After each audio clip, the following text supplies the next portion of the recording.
Boa noite, irmãos. Paz seja convosco. Tira o grave para mim, Everton. Irmãos, quando a gente ouve um testemunho desse, a gente vê que vale a pena, né? Vale a pena. Um irmão jovem ainda com tudo pela frente, né? E agora ele realmente se agarrando com Jesus. Aí eu concordo com ele, não tem mais por Satanás. Mas não pode, como que é o teu nome? Douglas, não pode ficar em cima do muro, Douglas. Você realmente abraça Jesus para não deixar brecha para o Satanás. Porque ele não quer perder ninguém. O Satanás não está feliz com o que aconteceu com você. Se agarre de verdade com Jesus. Você mora onde? É longe daqui. Se agarre, vá numa igreja lá e já chegue junto com o pessoal e já se apresente lá, porque você precisa estar no meio do rebanho.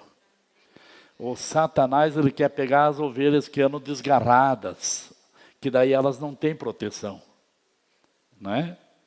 Mas é bonito de ver, irmãos. Eu sei que tem muito mais coisa que Deus fez lá. Agora, pode acontecer, irmãos, da pessoa ir lá e voltar sem nada, não receber nada. Por quê? Porque depende da pessoa ir lá e abrir o coração. O inimigo não quer que a pessoa receba nada, que ela vá lá e volte decepcionada para não querer nunca mais ouvir falar disso, não é? Mas se a pessoa for lá humildemente, que a gente tem que ir humilde, né, Douglas? Se o cara chegar lá tudo pancoso, quero ver o que tem aí, o que é. E já teve gente que um dia voltou de lá também abençoado demais. Mas ele falou que quando ouviu a nossa piazadinha ministrando lá, ele pensou, o que essa piazada tem para ministrar aí? E aí quando ele viu, ouviu e sentiu tudo o que Deus fez lá, ele disse que pediu perdão para Deus pelo que Deus usa nossos irmãos. Irmãos, a nossa comunidade, ela é muito abençoada mesmo. Essa nossa equipe de irmãos que trabalham nos nossos encontros, e as irmãs também, é um povo que realmente foi preparado para fazer a obra de Deus com amor. Se não for com amor, não adianta nada, irmãos, né? Tem que ser com amor, com carinho. Porque aquele outro rapaz que deu o testemunho, que queria ir embora, estava brabo. Se as pessoas não tiver amor, não tiver paciência, já diz, vai embora então, cara. Vaza daqui. Mas o amor, a paciência, porque quem levou ele sabia que Deus ia fazer uma grande obra. Não é verdade? E fez uma grande obra, tanto, olha lá, está lá, tanto que quer ir de novo, né? Quando tiver oportunidade, vai de novo. Então, irmãos, tem que ter paciência, tem que ter amor.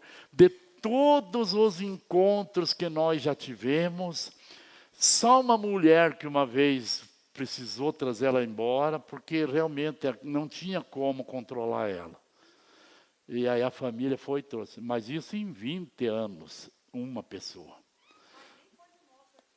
Nem foi no nosso, foi quando a gente fazia junto com a Igreja da Paz. Ela queria pular uma cerca de 12 metros lá, daí eu falei, não, antes que ela se quebre tudo aí, vamos liberar para ela ir para casa, né? Mas a verdade é essa, irmão, se você quiser Deus, você trata diferente as coisas de Deus. Quando vai tudo arrogante, não concordo com isso, não quero aquilo, isso não creio, a pessoa não quer Deus, ela quer encher o saco só.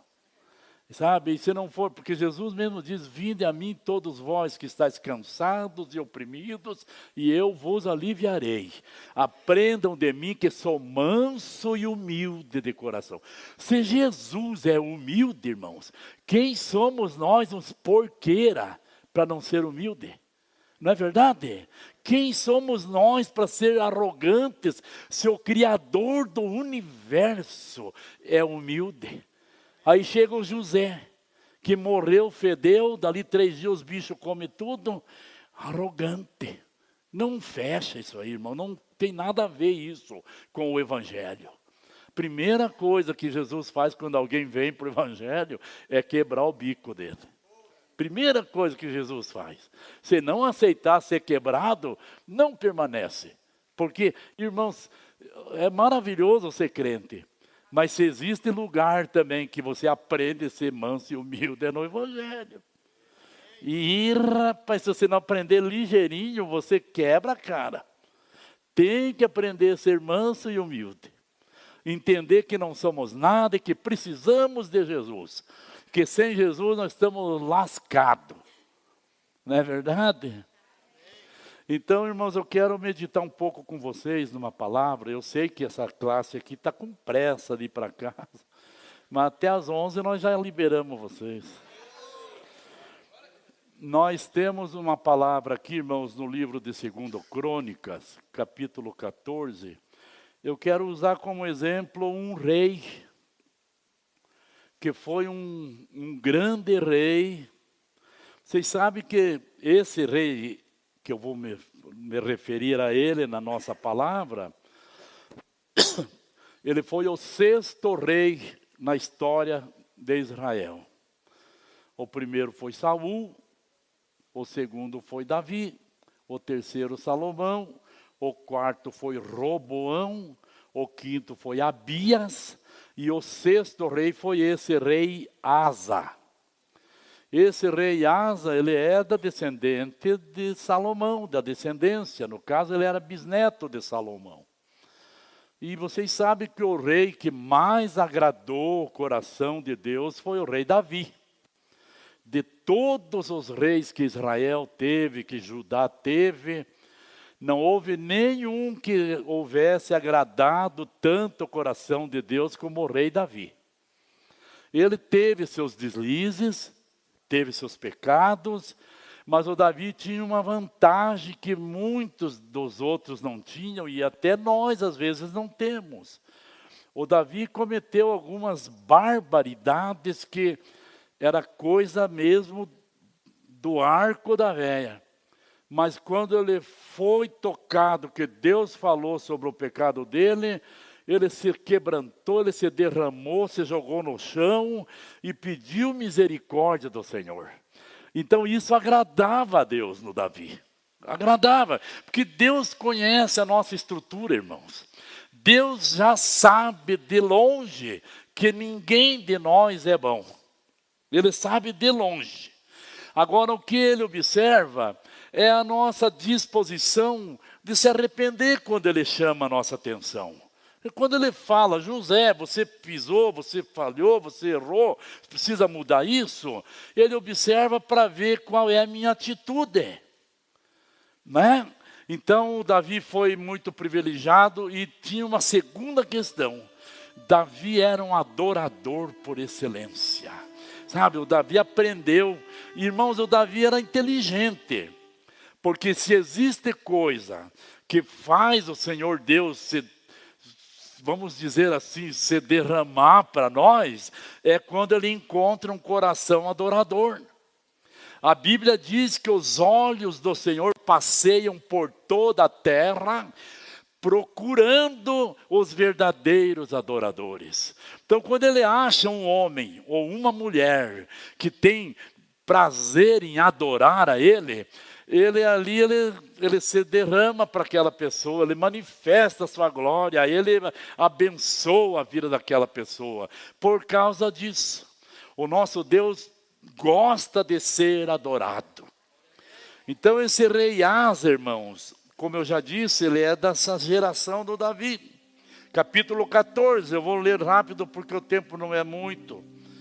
Então Asa, diz assim o capítulo 14. O rei Abias morreu e foi sepultado com seus antepassados na cidade de Davi, seu filho. Asa foi seu sucessor. O país esteve em paz nos primeiros 10 anos do reinado de Asa. Asa foi um bom rei. Ele agiu corretamente diante do Eterno e promoveu uma verdadeira limpeza.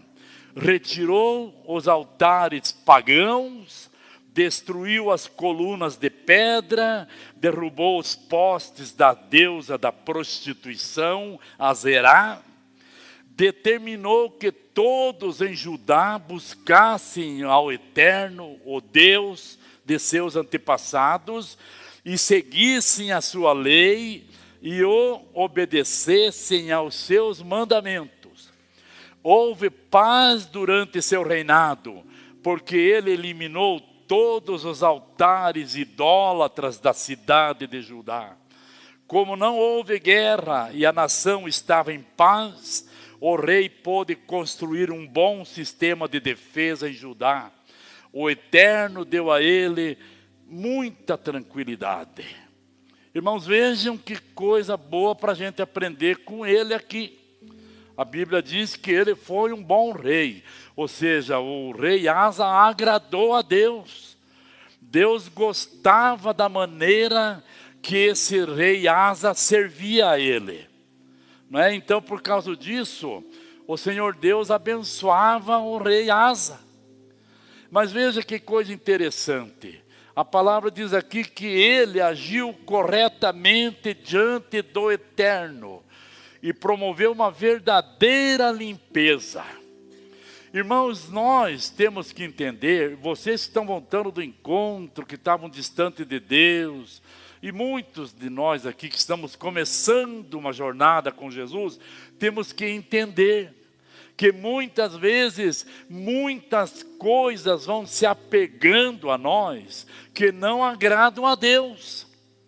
Não agradam a Deus. Tem muitas coisas que você precisa às vezes dar uma investigada na tua casa, uma procurada, e você vai encontrar muitas coisas lá dentro que você sabe que aquilo lá não agrada ao Senhor Deus, ao qual você agora começou a servir. O rei Asa começou fazendo uma limpeza verdadeira. Ele fez isso numa nação, mas nós vamos puxar isso para a nossa vida pessoal e para a nossa casa, para a nossa família, para o nosso lar. Nós decidimos verdadeiramente andarmos com Deus. Decidimos que a partir de agora, Deus vai ser o meu Deus, eu vou ser servo dele, vou servir a ele. Então, para começar essa jornada que eu vou andar, que eu pretendo andar com Deus, eu preciso começar fazendo uma limpeza, começando já pela minha própria vida pessoal. Meus costumes, geralmente tem costumes que a gente conserva na nossa vida, que não tem como conciliar esses costumes com uma nova vida agora andando com Deus, né? Tem muitas coisas que a gente vai trazendo junto, que quando você for sendo confrontado pela palavra de Deus, você vai entender que agora não dá mais para continuar do jeito que eu vivia antes. Então veja, o começo de tudo, comece fazendo uma limpeza geral na tua vida. Limpe amizades que você vê que não vão te ajudar em nada nessa tua nova jornada. Tem amizades, irmãos, que só servem para puxar a gente para baixo. Elas não ajudam você a ir para cima, você crescer, você progredir, você melhorar de vida. Elas ajudam você a ir cada vez mais profundo do poço, como disse o nosso irmão ali. Então veja, tem que começar uma limpeza, uma faxina. Ele retirou os altares pagãos. O que seria altares pagãos? Seria aquele tipo de devoção que a gente traz junto, desde as vezes da nossa infância, até vindo de herança de família, que é tipo uma reverência, um temor, uma certa religião que pratica, assim, servindo a deuses que são pagãos. Deuses que não tem nada a ver com o verdadeiro Deus. Deuses que são, na verdade, espíritos das trevas que se infiltraram no meio das religiões para levar as pessoas para um engano espiritual. E às vezes a pessoa traz isso, ela pensa que esses deuses pagãos podem valer ela em alguma situação, mas quando ela vai ver que eles não têm poder nenhum, mas que ela precisa realmente depender do verdadeiro Deus, do Deus Todo-Poderoso, ela precisa então se desvencilhar desses deuses pagãos e mandar tudo embora para que só um Deus verdadeiro possa ocupar o primeiro lugar no seu coração. Porque Deus, o nosso Senhor Jesus, irmãos, eu digo assim com vocês às vezes, Ele é sistemático. O nosso Senhor Jesus é sistemático. Ele não aceita dividir o lugar que é dele aqui na minha vida com outro alguém. Ele não aceita. Ele é ciumento também, a Bíblia diz. Se não for só dele a minha vida, com outro ele não quer. É assim que Jesus é, irmãos. Ele é ciumento. Se não for só dele a minha vida, com outro alguém ele não aceita. E isso é tão verdade, que Jesus manda, José, você quer que eu esteja na tua vida? Eu quero o primeiro lugar. Você tem que colocar tua família depois de mim na tua vida profissional para depois de mim, tudo na tua vida tem que ser depois de mim. Eu quero o primeiro lugar. Então veja, ele diz assim, destruiu as colunas de pedra, derrubou os postes da deusa da prostituição Azerá.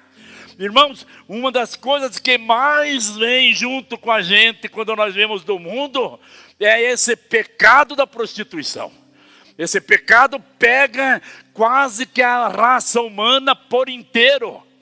Milhões e milhões que gostariam de repente até de estar em algum lugar servindo ao Deus vivo e verdadeiro, não estão porque têm dificuldade em se livrar de uma vida de prostituição. E é na necessidade que nós precisamos. E nós vemos que existe um espírito das trevas que trabalha na área da prostituição na vida da pessoa. E ela precisa imediatamente se livrar do domínio desse espírito das trevas. Aí ele diz assim que o rei determinou que todos em Judá buscassem ao Deus eterno, o Deus de seus antepassados, e seguissem a sua lei e obedecessem aos seus mandamentos. Vocês que já são pais de família, mãe, pai de família, que estão começando uma nova vida agora com Jesus, vocês têm que lutar dentro da casa de vocês para levar a família toda de vocês a andar no mesmo caminho que vocês andam. Não é forçado, porque forçado ninguém consegue converter ninguém. Mas vocês precisam começar já pela mudança de estilo de vida que as pessoas na tua casa vão observar em você. Eles vão começar a ver que você mudou. Antes era para as baladas, era para as drogas, era para a prostituição. De repente agora é mais caseiro. Quando sai vai para a igreja, ou então vai para o trabalho. Tem uma Bíblia já para ler. Tem certos dias que ele jejuma. Ele tem um tempo de oração. Então aqueles membros da tua família, Douglas, eles vão observar. E você vai ser fácil eles ver a mudança. Eles vão ver, puxa, mas isso não tem nada a ver com o Douglas, que era até 15 dias atrás. Esse camarada mudou. E nós queremos também seguir o mesmo caminho que o Douglas começou a seguir. Nós queremos que Jesus entre na nossa casa. Do jeito que está, não dá para continuar. Veja, então, levou a família dele inteira a obedecer a palavra do Senhor. Aí, veja, por causa disso, ele e a casa dele começaram a obedecer a Deus. O Senhor Deus se agradou dessa atitude do rei. Aí diz assim, por causa disso houve paz durante o reinado dele. Irmãos, nós aqui não conhecemos, mas lá para as terras do Oriente, aquele povo já nasce, se cria e vive no meio de guerra. Nasce, se cria e vive no meio de guerra. Uma pessoa de 40, 50 anos lá naquelas terras do Oriente já passou por várias guerras na nação deles. Então veja, eles lá são acostumados até hoje, estão em guerra inclusive. Mas por causa dessa atitude do rei Asa, houve paz no reinado dele, porque ele eliminou todos os altares idólatras da cidade de Judá. Deus se agradou. Irmãos, Deus observa a nossa atitude de mudança. O encontro que vocês foram é apenas um empurrão que Deus está dando para vocês pegarem o embalo. Mas agora Ele espera que vocês não voltem mais para trás.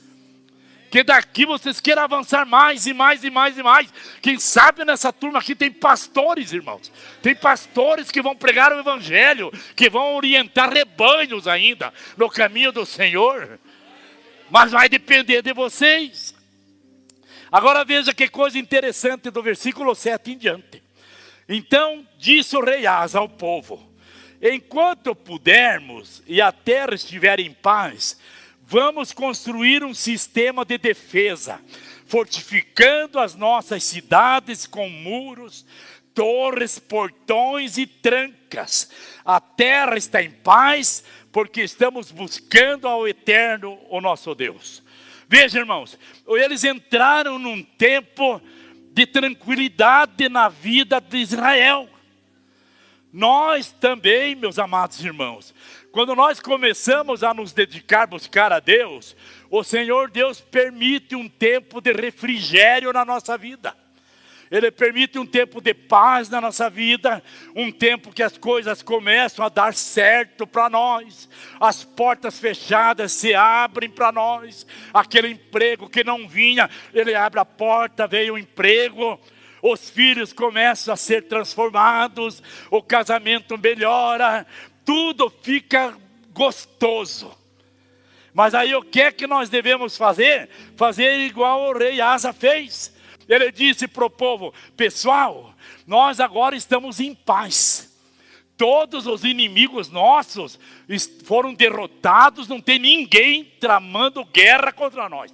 Vamos aproveitar para nos organizarmos mais. Vamos aproveitar para fortalecermos mais a nossa cidade. Vamos levantar os muros mais altos. Vamos colocar portões fortes com trancas. Vamos colocar lugares onde nós possamos observar a presença do inimigo vindo de longe. Porque agora nós estamos em paz, nós temos como nos organizar. Irmãos, eu quero dizer para você, você está passando um momento de refrigério na tua vida, aproveite para se fortalecer. Aproveite para buscar mais a Deus. Aproveite para orar mais. Aproveite para jejuar mais. Aproveite para se envolver mais com as coisas de Deus. Mas por quê, pastor? Sabe por quê? Porque essa calmaria que você está passando no momento, ela não dura para sempre. Depois da tempestade vem a bonança, depois da bonança vem nova tempestade. Você deita tudo tranquilo, amanhece com uma pontada, vai ver uma enfermidade grave. Você está tranquilo no teu emprego, de repente chega lá, já não está mais empregado. O teu carro que está tudo em ordem, de repente estoura o motor que vai 10 mil para fazer, você não tem da onde tirar. Quer dizer, a coisa, assim como está uma maravilha, ela vira de cabeça para baixo da noite para o dia. E aí o que acontece?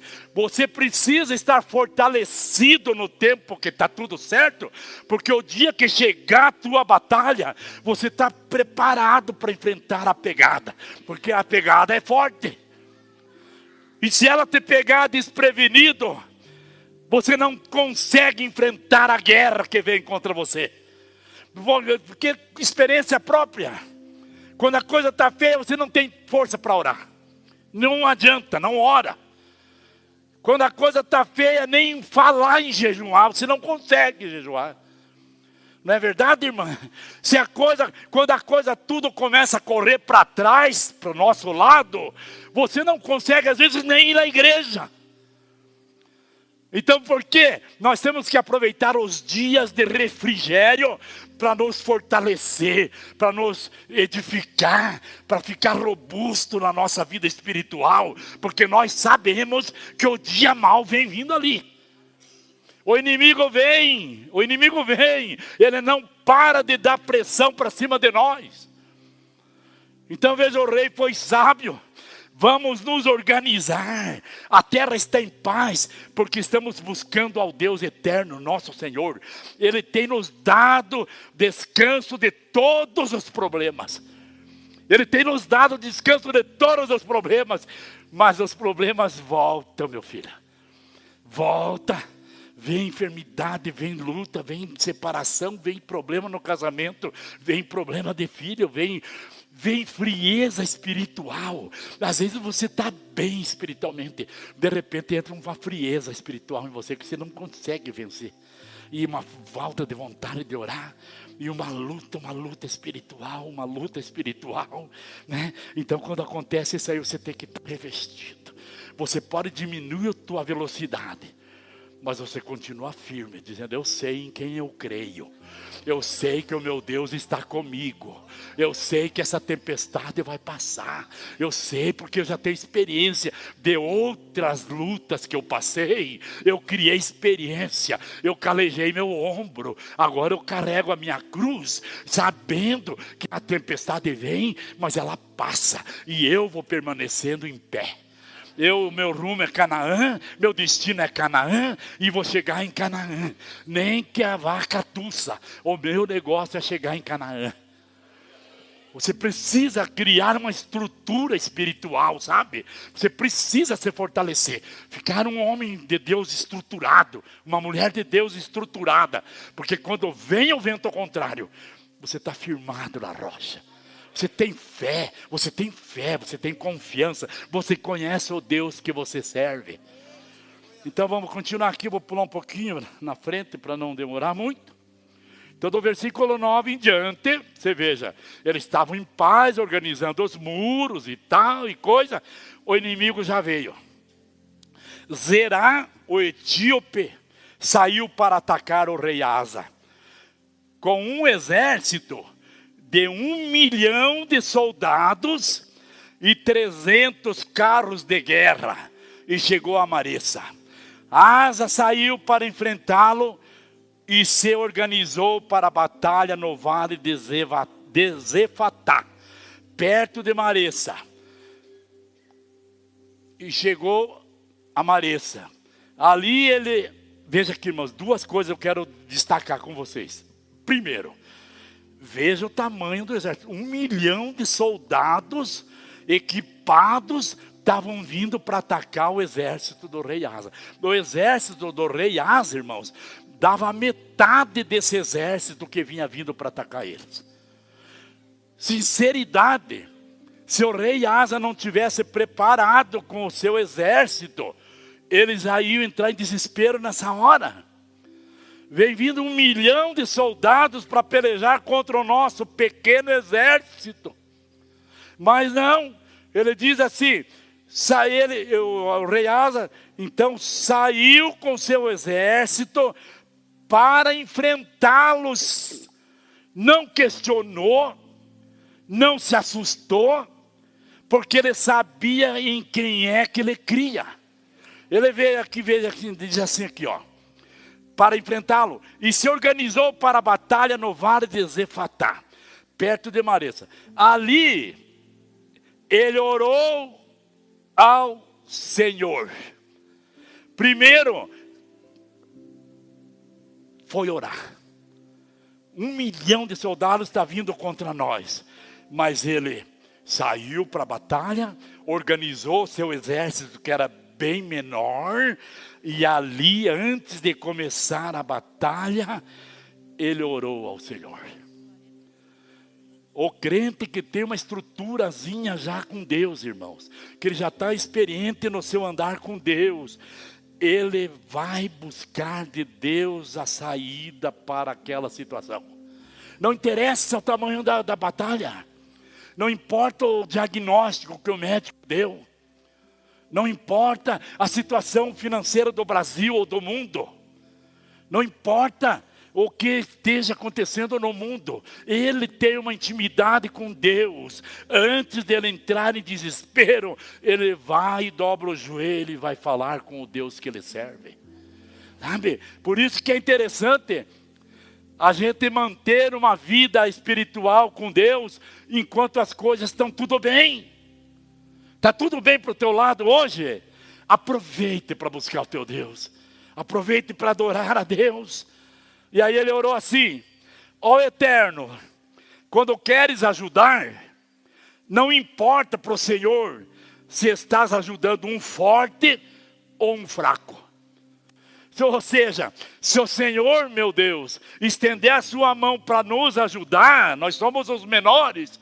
Se o Senhor estender sua mão para nos ajudar, com certeza nós vamos ser vencedores. Não importa o tamanho da batalha, se o Senhor quiser nos ajudar, o Senhor pode nos ajudar. Então, ele disse já confessando que somos fracos, então ajuda-nos, Senhor. Ajuda-nos, Senhor. A humildade, irmãos. Ajuda-nos, Senhor. Eu não tenho outro lugar para buscar a minha saída. Eu preciso que o Senhor, se for o caso, o médico, que o Senhor use a mão daquele médico, Senhor. Porque eu não posso confiar no homem, conhecendo o Deus que eu sirvo. Eu sei que o Senhor usa o médico, o Senhor usa o advogado, o Senhor usa o juiz, o Senhor usa o dinheiro, o Senhor usa todo mundo. Mas eu confio no Senhor. A minha confiança está firmada no Senhor. Então veja, ajuda-nos, Senhor. Viemos enfrentar esse poderoso exército em Teu nome, porque confiamos em Ti. Olha, nós estamos aqui, meu Deus, porque confiamos no Senhor. Se não fosse confiar no Senhor, nós não estaríamos aqui. Eu digo isso, irmãos, de peito aberto. Só estou até aqui na minha vida, no meu andar com Deus, porque Deus tem me carregado erguido. Se dependesse de mim mesmo, há muito tempo eu já teria perecido. Há muito tempo eu teria perecido se não fosse a graça e a misericórdia do nosso Deus. Então veja, viemos aqui para enfrentar esse exército numeroso em Teu nome, porque confiamos em Ti. Não permitas que meros mortais resistam a Ti. Irmãos, é coisa interessante aqui. As lutas do crente são de Deus, não são nossas. As lutas que você precisa enfrentar, se você está assim com Deus, elas não são tuas, elas são de Deus. Lá em Isaías, a palavra de Deus diz assim, Deus dizendo através de Isaías: aquietai-vos e vede o livramento do Senhor. Aquietai-vos e vede o livramento do Senhor. Sabei que o Senhor é Deus. Foi Ele, e não nós que nos fizemos povo dele, mas foi Ele quem nos viu e nos tirou para fora e disse: você é meu. Você é meu. Você é minha. Eu te vi, te conheço desde o ventre da tua mãe. Para você, quem sabe, é novidade hoje. Você está aí numa igreja de crente, escutando uma pregação da palavra. Mas o Senhor Jesus diz, o Senhor Deus diz em Jeremias 1, que desde o ventre da tua mãe Ele já te conhecia. Desde quando você ainda estava informe no útero da tua mãe, Ele já tinha um plano com você para a vida dele. Então veja, você abra os teus olhos, confie cegamente em Deus, porque Deus é mais do que suficiente para resolver nossos problemas. Então já estou indo para o final. Aí então veja, viemos enfrentar tal no teu nome, não permitas que esses meros mortais resistam a ti. Nossa guerra é com o Senhor. Então veja, o Eterno derrotou os etíopes diante de Asa e de Judá. Os inimigos foram postos em fuga. Asa e seus soldados os perseguiram até Gerar. Morreram tantos soldados do exército inimigo que eles não conseguiram mais lutar. Mas como assim? Morreram tanto, 1 milhão de soldados, morreram tantos desse milhão, irmãos, que eles não conseguiram nem continuar a guerra. E aí diz aqui, ó, em seguida destruiu todas as cidades. Não, daí tem mais aqui. foram massacrados diante do Eterno e de suas tropas. Judá os saqueou, levando tudo que eles tinham de valor. Em seguida destruiu todas as cidades ao redor de Gerar, cuja população estava aterrorizada por causa do Deus Eterno. E elas também foram saqueadas. Depois atacaram os acampamentos dos criadores de gado e levaram as ovelhas e camelos para Jerusalém. Veja que tamanho de vitória que o rei Asa com seu pequeno exército tiveram em cima daquele numeroso exército. Só porque confiaram em Deus. E para terminar, só quero ler o versículo 1 e 2 aqui do capítulo 15. Azarias era um profeta, irmãos. Filho de Obed, movido pelo Espírito Santo de Deus, foi entregar uma profecia ao rei Asa. Ouça com atenção, rei Asa e todo o povo de Judá. Asa e todo o povo de Judá e de Benjamim.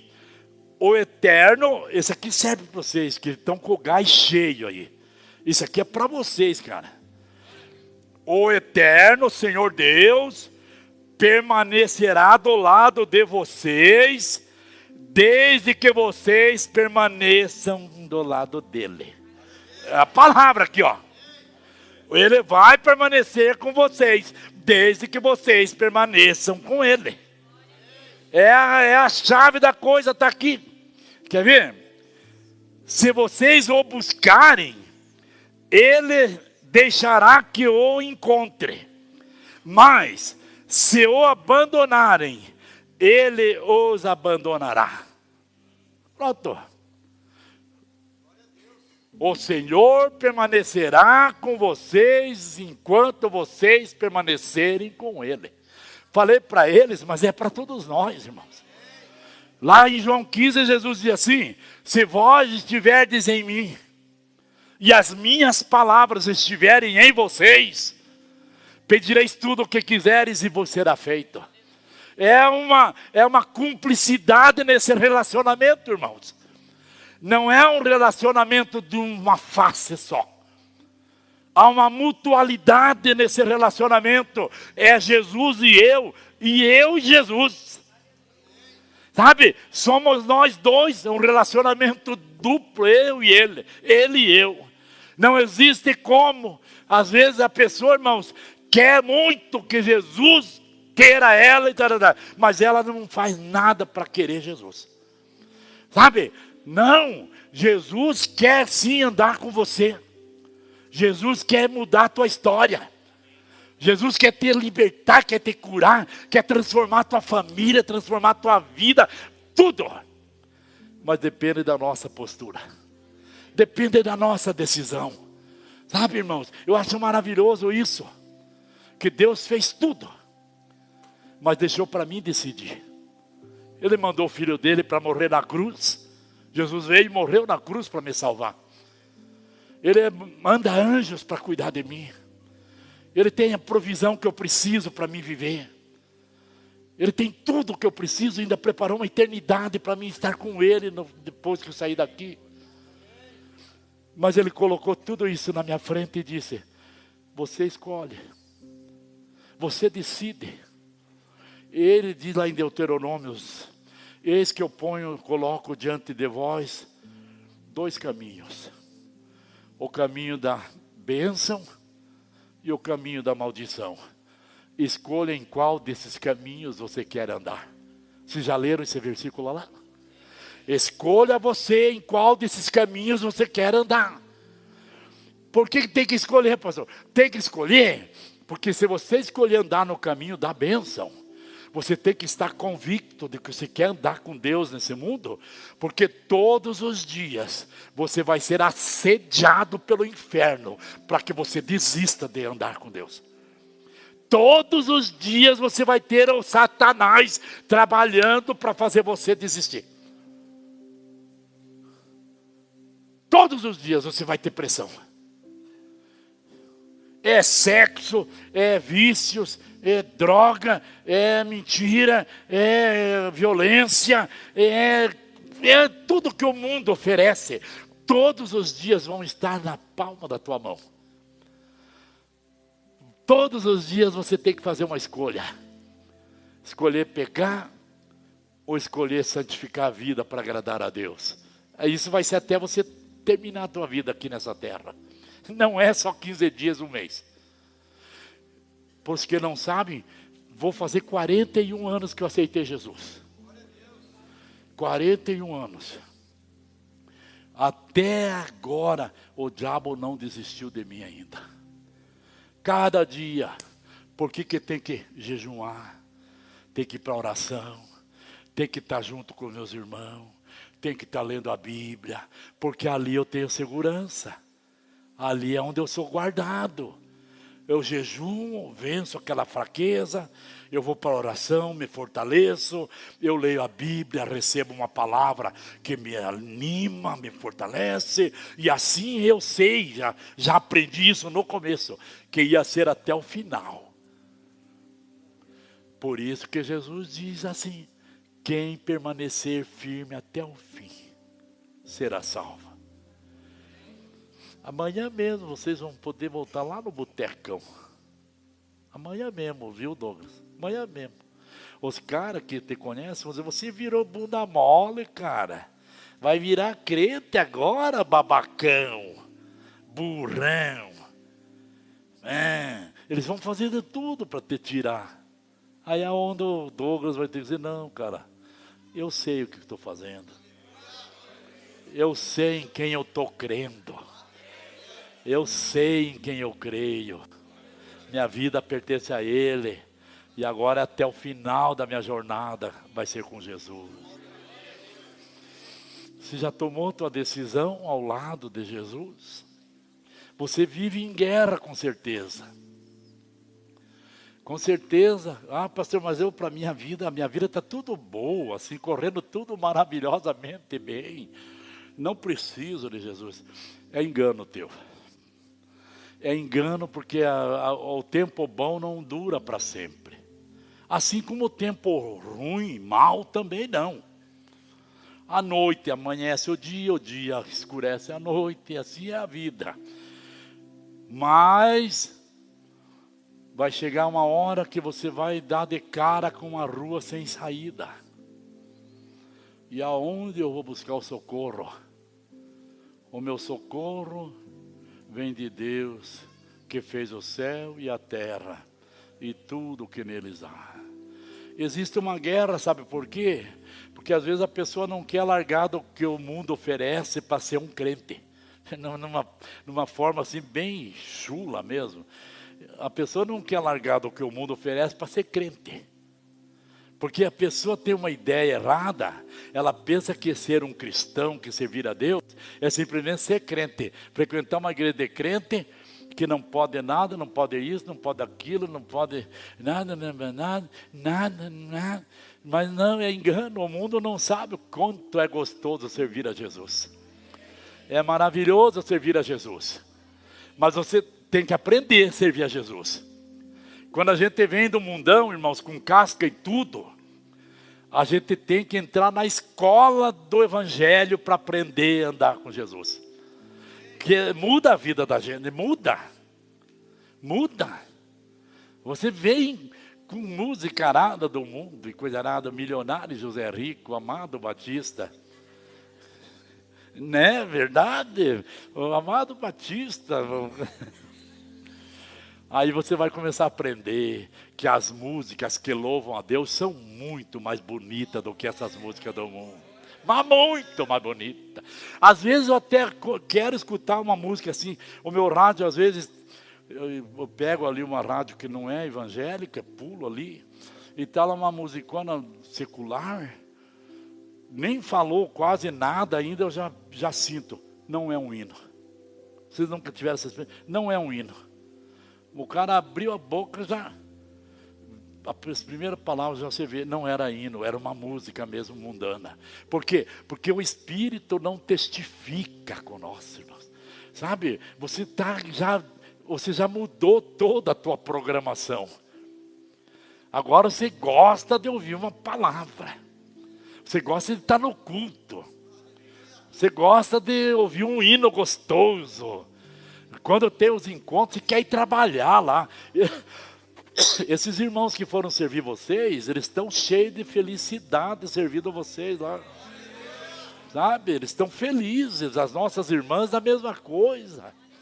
Então você vai, irmãos, eu digo assim, é você viver num mundo. No Evangelho é você viver num mundo fora desse mundo que nós estamos aqui. Você vive fora desse mundo, cara. Esses tempos eu passei não sei aonde, assim, com o carro, devagarzinho, e tinha lá uma festinha, um bailinho, não sei o que era. E estavam os casal dançando lá, assim. Eu olhei e vi aqueles homens, aquelas mulheres dançandinhas assim, falei, nossa, que coisa feia, cara. E pensar que era isso aí que eu gostava. Hoje eu acho horrível, acho feio, acho até vergonhoso, cara. Como muda a gente, né, irmãos? O homem bravo fica manso. Aquele que não chorava por nada, só chorava de raiva, agora chora quando ouve um louvor bonito. Agora chora quando ouve falar de Jesus. Agora a alegria dele é Jesus. E quando encontra outro irmão, então é uma barbaridade de alegria. Quando ele não é crente, ele lá vem vindo um crente, ele dobra por lá. Né? Amém, Jesus, irmãos? Já deu 11 horas? Ah, tá cedo. Vamos arrumar um jeito para passar um tempo a mais. Não. Na casa de Deus a gente não passa o tempo. A gente aproveita o tempo.